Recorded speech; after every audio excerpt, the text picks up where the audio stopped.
Magandang araw mga kaibigan. Pag-usapan natin ngayon ang dalawang post.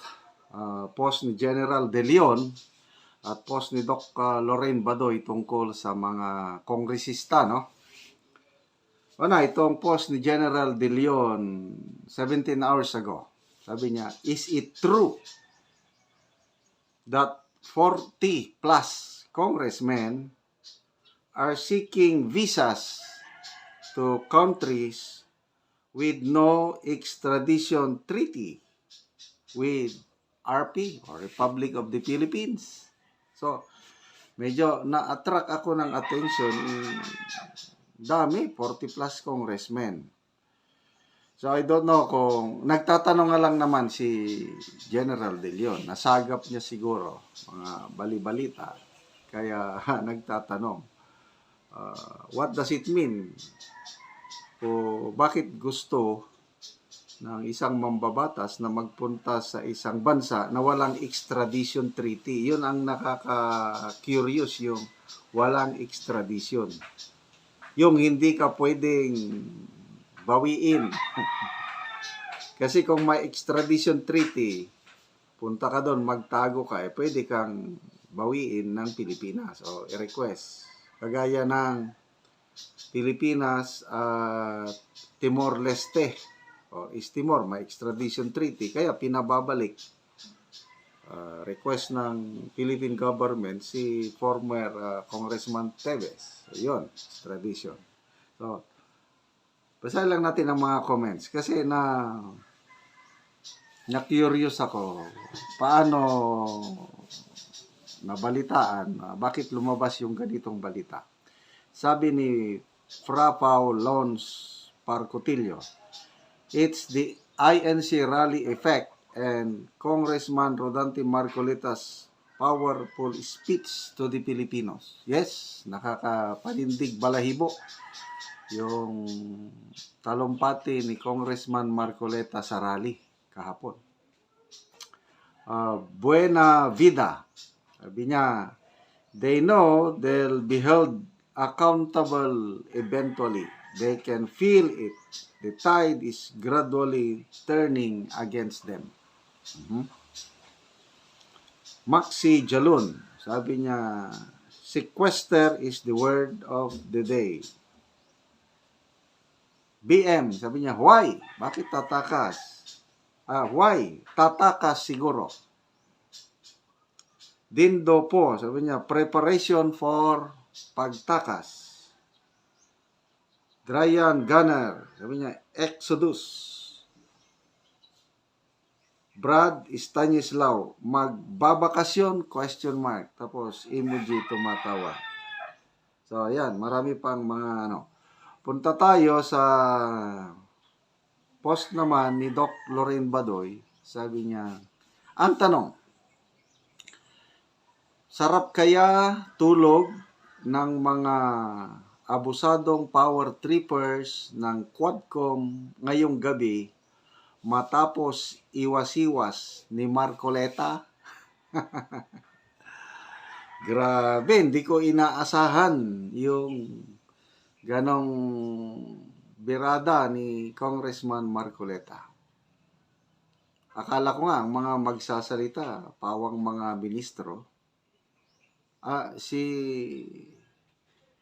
ang politiko lang na nagsalita, si Congressman Marcoleta, dahil, of course, member siya ng INC. Tapos, binigyan siya ng basbas o pagtugot ng leadership. Salita, ganun, very powerful. Nakakapanindig balahibo yung dinidepensahan niya ang mga Duterte against sa Quadcom, sa So, makita mo ang pagmamahal ng INC sa mga Duterte.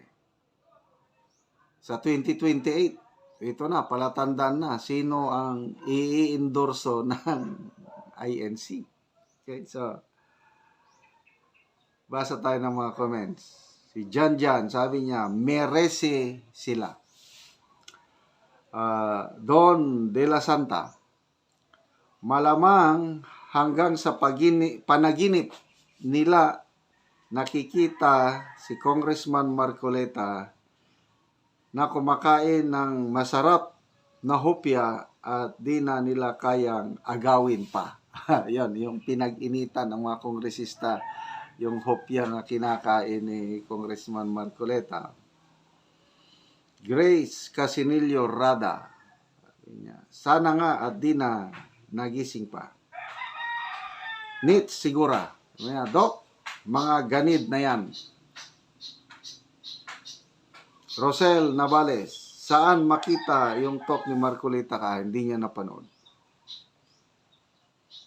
Teng Daily, baka binabali sausaw na Dok, hirap matulog pag ganon. Malalim na Tagalog, binabali sausaw. Cottage Uy, sabi niya, ang tatapang nila sa Quadcom. They should learn from this rally. This is simply the beginning.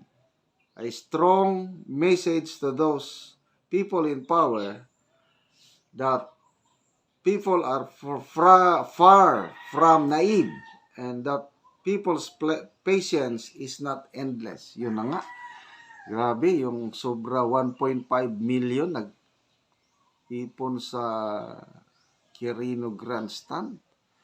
Plus yung 13 other locations, another 1 million kung isuma total mo. So, sobra 2 million.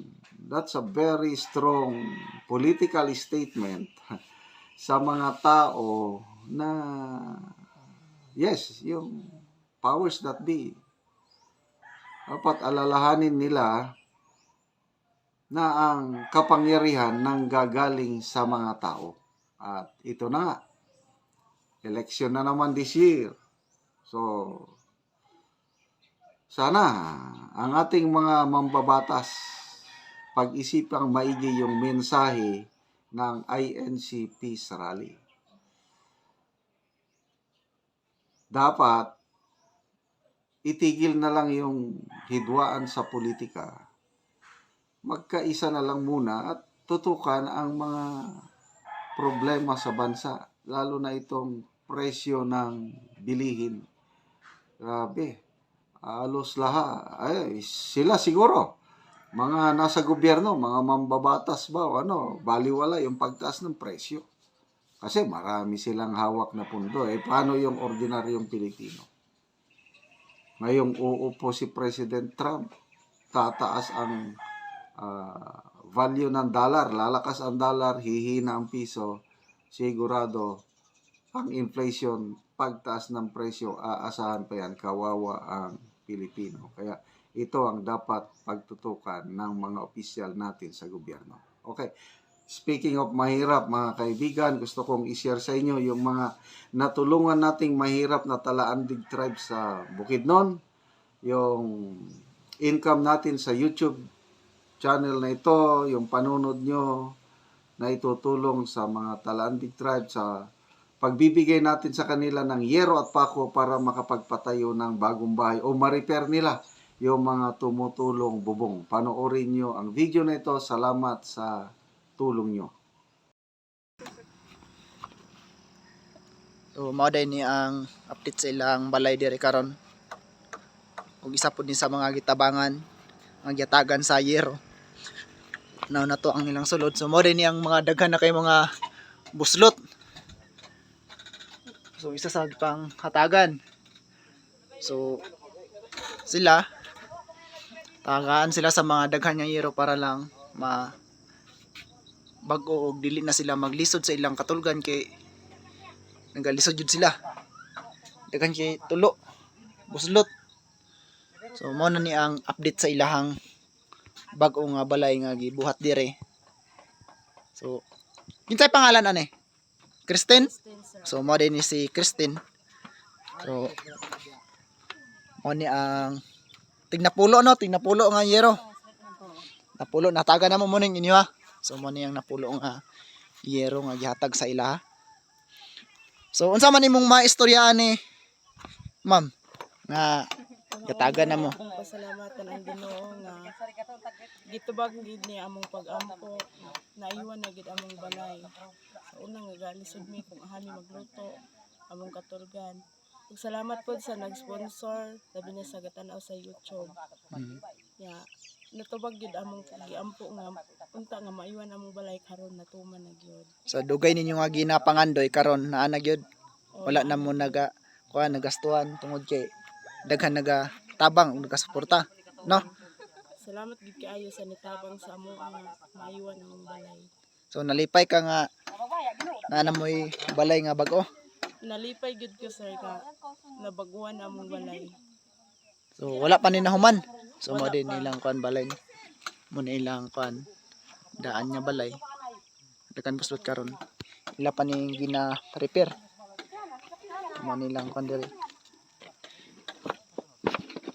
So mo ni si Ma'am Christine. Isa sa gitabangan diri.